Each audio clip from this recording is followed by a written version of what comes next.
नमस्कार साथीहरू, स्वागत छ तपाईहरूको आफ्नो च्यानल सजिलो गणित युट्युब च्यानलमा। आजको यो भिडियोमा हामी सिक्नेछौँ घटाउ गर्ने एकदमै सजिलो तरिका।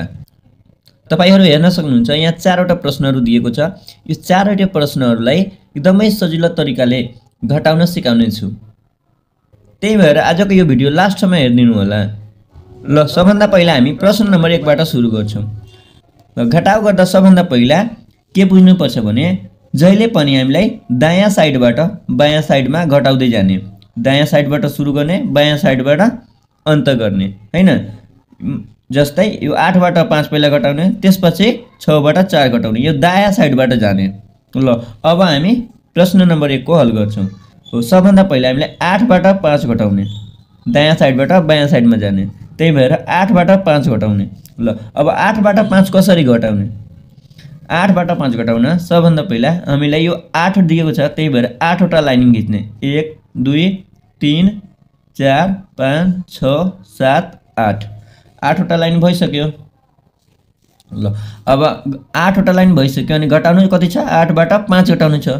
ल अब 5 चाहिँ यसमा के गर्ने? काटिदिने। ल 1 2 3 4 5 अब 5 वटा कटिसक्यो भने अब बाँकी हाम्रो कति बच्यो? 1 2 3 बच्यो। हो त्यही अब यहाँ हुन्छ 8 बाट 5 घटाउँदा कति हुन्छ? 3 हुन्छ। ल अब फेरि के गर्ने? 6 बाट 4 घटाउने, त्यस्तै यसमा पनि गर्ने। 6 वटा पहिला लाइन खिच्ने। 1 2 3 4 5 6 ल अनि घटाउनु कति छ? 6 बाट 4, त्यही भएर यहाँ 4 वटा लाइन काट्ने। 1 2 3 4 अनि कति बच्यो? 1 2 बचिहाल्यो, त्यही भएर यहाँ 2 लेख्ने। ल 6 बाट 4 घटाउँदा कति हुन्छ? 2। ल यही हाम्रो एन्सर भइहाल्यो। ल अब हामी प्रश्न नम्बर 2 को चाहिँ हल गर्छौँ। प्रश्न नम्बर 2 मा पहिला दिएको छ 2 बाट 8 घटाउने, त्यसपछि 9 बाट 2 घटाउने। तर यहाँ 2 चाहिँ हाम्रो 8 भन्दा सानो छ, त्यही भएर 2 बाट त 8 घट्दैन। त्यही भएर अब यसमा के गर्ने? यो 9 बाट हामी के गर्ने? एउटा साप्टी लिने। ल 9 बाट 1 हामी साप्टी लिन्छौँ भने अब यो 2 कति भइहाल्छ? 12 भइहाल्छ हैन। 1 भनेको हामी यहाँबाट 10 लिन्छौँ हैन, यहाँ 10 हामी लिन्छौँ। हो त्यही भएर अब यो 10 अनि 2 कति भयो? 12 भइहाल्यो। अब 12 बाट के गर्ने? 8 घटाउने। ल अब 12 बाट 8 घटाउनको लागि पहिला हामी 12 वटा लाइन खिच्ने। 1 2 3 4 5 6 7 8 9 10 11 12 अनि घटाउनु कति छ? 8, त्यही भएर अब 8 वटा लाइन हामीलाई काटिदिने। 1 2 3 4 5 6 7 8 अनि कति बच्यो? 1 2 3 4 ल 4 बच्यो, त्यही भएर 12 बाट 8 घटाउँदा कति हुन्छ? 4।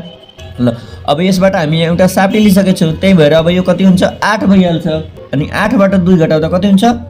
अब 8 वटा लाइन खिच्ने। 1 2 3 4 5 6 7 8 अनि घटाउनु कति छ? 2, त्यही भएर 2 वटा लाइन काटिदिने। 1 2 अनि कति बच्यो? 1 2 3 4 5 6 ल यहाँ 6 लेखिदिने। ल यही हाम्रो एन्सर भइहाल्यो। त्यस्तै अब हामी प्रश्न नम्बर 3 को पनि हल गर्छौँ। ल प्रश्न नम्बर 3 मा पनि त्यस्तै दिएछ 5 बाट 8 घटाउनलाई। अब 5 त 8 भन्दा सानो छ, त्यही भएर 5 बाट 8 घट्दैन। त्यही भएर हामी के गर्छौँ? अब यो यहाँबाट हामी एउटा साप्टी लिन्छौँ। एउटा साप्टी यहाँबाट लिन्छौँ भनेको यहाँबाट हाम्रो 10 आउँछ। ल 10 अनि यो 5, यो यसबाट आयो 10 अनि यो 1 5 15। ल 15 बाट अब 8 घटाउने। ल 15 वटा लाइन खिच्ने। 1 2 3 4 5 6 7 8 9 10 11 12 13 14 15 15 बाट अब हामीले घटाउनु कति छ? 8 घटाउनु छ, त्यही भएर यहाँबाट 8 वटा लाइन काटिदिने। 1 2 3 4 5 6 7 8 ल अब बाँकी कति बच्यो? 1 2 3 4 5 6 7 ल 15 बाट 8 गयो भने कति हुन्छ? 7। ल यहाँ 7 लेखिदिने। ल अब यो 0 बाट हामी एउटा साप्टी लिइसकेको छौँ। 0 भनेको अब यहाँ 10 बुझ्नुपर्छ हामीलाई। घटाउमा जहिले पनि 0 लाई हामीलाई 10 बुझ्नुपर्छ। अब 10 बाट हामी यसबाट साप्टी दिइसकेको छौँ, त्यही भएर यो कति बच्यो? 9 बाट अब 2 घटाउनु पर्छ। ल 9 वटा लाइन 1 2 3 4 5 6 7 8 9 9 बाट 2 घटाउनु छ, त्यही भएर दुईवटा लाइन काट्दिने। 1 2 ल कति बच्यो 1 2 3 4 5 6 7, यहाँ 7 लेखिदिने। ल अब यहाँ कति दिएछ 7, 7 बाट 5 घटाउँदा कति हुन्छ, अब फेरि 7 वटा लाइन खिच्ने। 1 2 3 4 5 6 7, अनि घटाउनु कति छ 5, त्यही भएर 5 वटा लाइन काट्दिने। 1 2 3 4 5, अनि कति बच्यो 1 2, यहाँ 2 लेखिदिने। ल यही हाम्रो एन्सर भयो। ल त्यस्तै अब हामी प्रश्न नम्बर 4 को पनि हल गर्छौँ। ल प्रश्न नम्बर 4 मा पनि पनि अब 4 बाट 5 घट्दैन, त्यही भएर अब यसमा पनि के गर्छौँ, यसबाट हामी एक साप्टी लिन्छौँ। अब 5 बाट एक साप्टी भनेको हाम्रो 10 हुन्छ, साप्टी लिँदा हाम्रो 10 आउँछ हो। यहाँ 5 बाट 1 लिइहाल्छौँ भने यो 14 भइहाल्छ। 14 बाट 5 घटाउनु छ। ल त्यही भएर अब 14 वटा लाइन खिच्ने। 1 2 3 4 5 6 7 8 9 10 11 12 13 14। ल 14 बाट कति घटाउनु छ 5 घटाउनु छ, त्यही भएर 5 वटा लाइन काट्दिने। 1 2 3 4 5, अनि कति बच्यो 1 2 3 4 5 6 7 8 9। ल 14 बाट 5 घटाउँदा कति हुन्छ 9 भइहाल्छ। ल यहाँ 9 लेखिदिने। ल अब यो 5 बाट हामी एक साप्टी यहाँ दिइसकेछौँ, त्यही भएर अब यो 5 अब कति बच्यो यो 4 बच्यो यो। अब 4 बाट 3 घटाउँदा कति हुन्छ 1 हुन्छ। ल यहाँ 1 लेखिदिने। 4 बाट 3 घटाउँदा 1।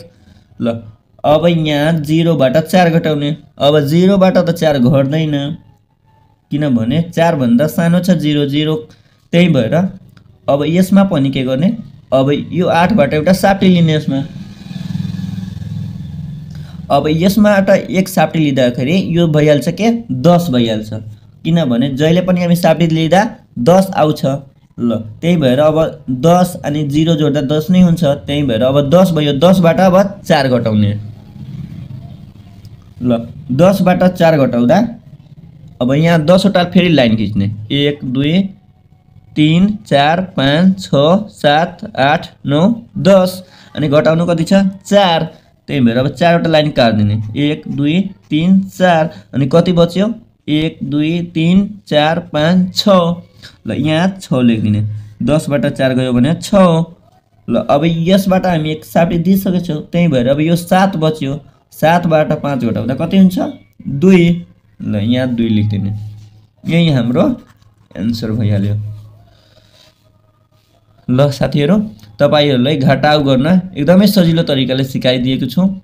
यो 4 वटै हल गर्न सिक्यो भने तपाईहरू जस्तो सुकै पनि घटाउको प्रश्नहरू एकदमै सजिलो तरिकाले हल गर्न सक्नुहुन्छ। ल साथीहरू, आजको चाहिँ भिडियो हाम्रो यतिकै थियो। भिडियो राम्रो लाग्यो भने भिडियोलाई लाइक गर्नुहोला। यदि यस्तै भिडियोहरू हेर्न चाहनुहुन्छ भने च्यानललाई सब्स्क्राइब गरेर राख्नुहोला। हस्त, धन्यवाद।